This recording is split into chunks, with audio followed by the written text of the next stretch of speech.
Hello everyone, here I am with a quick flip through of the month of December 2022 in my Hobonichi Cousin. So let's begin with this spread, which is my income tracker basically. And as you know, I do not have a fixed income. I receive it some months I don't, and the amount is different. I have multiple sources of income. So for December, as you can see, there was nothing. That is why I have not written anything over here. And let's move ahead to the next one, which is the index. The index is exactly that for me. I use it to index the daily pages where I journal a lot, and therefore you can see December is pretty much filled up over here.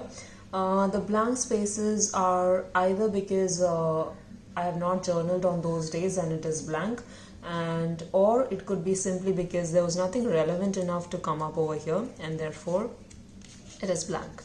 Now let's go quickly to the December monthly.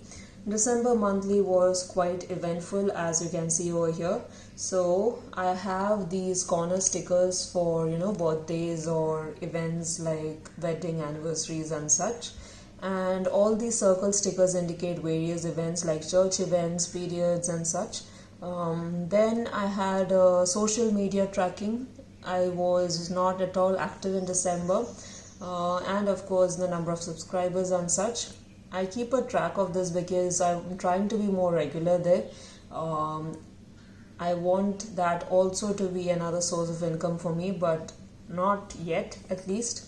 Then I have trips that I took in December, or important events like such driving tests and so on and so forth.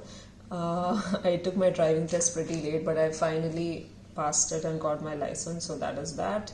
So number of events like weddings, I got my passport and a few other things done this month.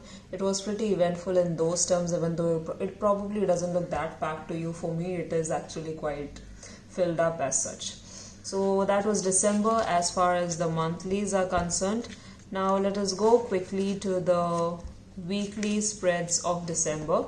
So this is the first week of December from here onwards. As you can see, I was more or less consistent with the way I have used it, as in we have me time to do events and of course our trackers on the left hand side and on the top.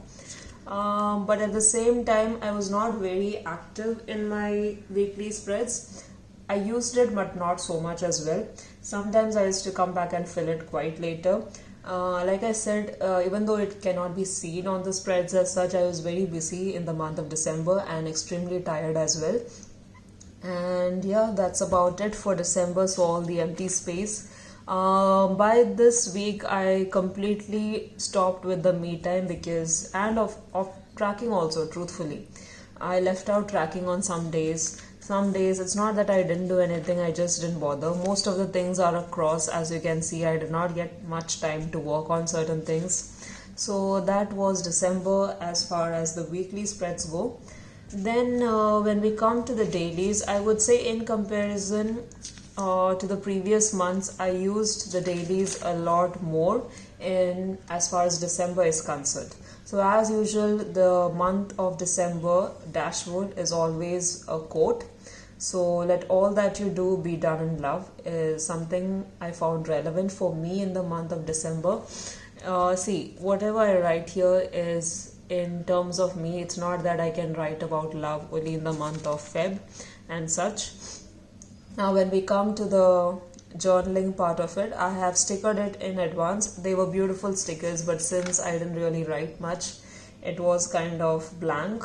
At the same time, I tried to go back on and write later.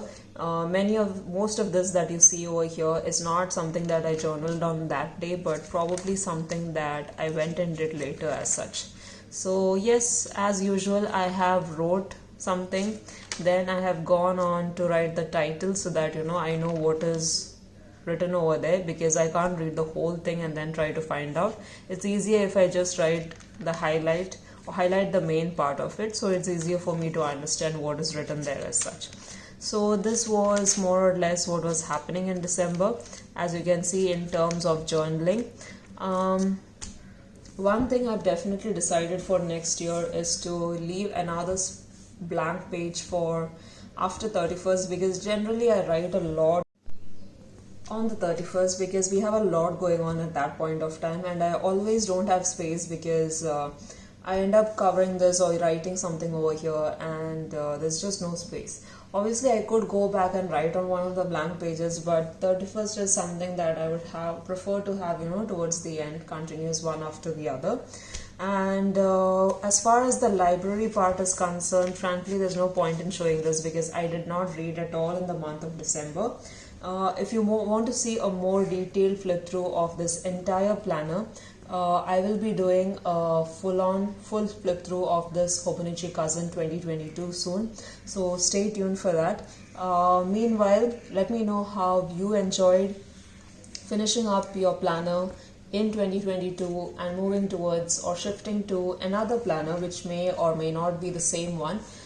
This is mine. It did not bulk up much, frankly, as far as I can tell you, because yes, I use stickers mostly in my monthlies. They were print-on stickers on the daily, so as you can see, it's not really that heavily bulked up as such. I plan to store it inside one of those dust bags. Do you have any other suggestions for how to store this? I'm not really sure how to go about it, but so far that is the plan, and hope to see you in videos soon. Let me know what else you would like to watch from me, because I will try to be more active with the start of the new year, which is 2023, and I wish you all a happy new year. Bye guys.